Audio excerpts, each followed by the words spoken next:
ವಿದ್ಯಾರ್ಥಿಗಳು ಶಿವಶರಣರ ವಚನಗಳ ಸಾಹಿತ್ಯದ ಕಡೆ ಹೆಚ್ಚು ಒಲವು ಹಾಗೂ ಗಮನ ಹರಿಸುವ ಮೂಲಕ ನಿತ್ಯ ಕಂಠಪಾಠ ಮಾಡಬೇಕೆಂದು ಕೊಪ್ಪಳದ ಗುರುಬಸವ ಮಹಾಮನೆಯ ಶಿವಶರಣೆ ಮಾತೋಶ್ರೀ ಅರ್ಚನಾ ತಾಯಿಯವರು ಹೇಳಿದರು. ಕೊಪ್ಪಳ ಜಿಲ್ಲೆ ಯಲಬುರ್ಗಾ ತಾಲೂಕಿನ ವನಗೇರಿ ಗ್ರಾಮದ ಬಸವ ಯೋಗಾಶ್ರಮದಲ್ಲಿ ನಡೆದ 8ನೇ ವಚನ ದರ್ಶನ ಚಿಂತನ ಕಾರ್ಯಕ್ರಮ ಹಾಗೂ SSLC PUC ಪರೀಕ್ಷೆಯಲ್ಲಿ ಅತಿ ಹೆಚ್ಚು ಅಂಕ ಪಡೆದ ವಿದ್ಯಾರ್ಥಿಗಳಿಗೆ ಸನ್ಮಾನ ಸಮಾರಂಭದಲ್ಲಿ ಮಾತನಾಡಿದರು. ಬಸವ ಯೋಗಾಶ್ರಮದ ಯಶವಂತ ಶರಣರು, ಮಕ್ಕಳಿಗೆ ಶಿವಾನಂದ ಮಠದ ಶಿವಾನಂದ ವಿಶ್ವಕರ್ಮ ಜಗದ್ಗುರು ಪೀಠದ ಸ್ವಾಮೀಜಿ, ಲೇಬಗೇರಿಯ ಮಹಾ ಆನೆಗುಂದಿ ಸರಸ್ವತಿ ಸಂಸ್ಥಾನ ಶಿವಕುಮಾರ ಸ್ವಾಮೀಜಿ ಸಾನ್ನಿಧ್ಯ ವಹಿಸಿ ಮಾತನಾಡಿದರು. ಈ ಸಂದರ್ಭದಲ್ಲಿ ಅನೇಕ ಗಣ್ಯರು ಸೇರಿದಂತೆ ಮತ್ತಿತರರು ಇದ್ದರು. ವರದಿ VS ಶಿವಪ್ಪನಮಠ, ಸಮಯ TV K ನ್ಯೂಸ್, ಯಲಬುರ್ಗಾ. ಅಂತ ಒಂದು ಕಾರ್ಯಕ್ರಮ, ಇಂಥ ಕಾರ್ಯಕ್ರಮದಲ್ಲಿ ನಾವು ಭಾಗವಹಿಸೋದು ಅದು ನಮ್ಮ ಪುಣ್ಯ.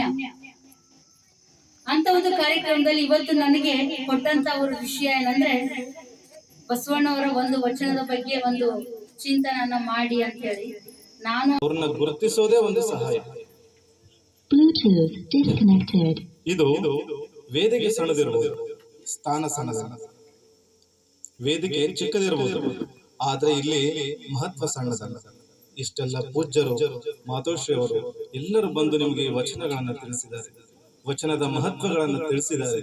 ಅವನ್ನೆಲ್ಲ ನೀವು ತಗೊಂಡು ಹೋಗ್ಬೇಕು, ಸುಮ್ಮನೆ ಕೀಳು ಹೋಗೋದಲ್ಲ. ಅವನ್ನೆಲ್ಲ ನೀವು ಬುತ್ತಿ ಕಟ್ಕೊಂಡು ಹೋಗ್ಬೇಕು.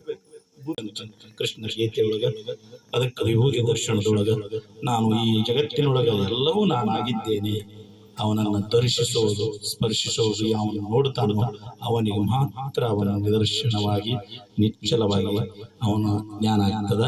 ಯಾವಾಗ ಅದನ್ನು ದರ್ಶಿಸುವ ಅವನನ್ನು ಸ್ಪರ್ಶಿಸುವ ವಿಚಾರವನ್ನು ನಾವು ತಿಳಿತೀವೋ, ಈ ನಿಸರ್ಗದ ಮಡಿಲಿನಲ್ಲಿ ಇವತ್ತ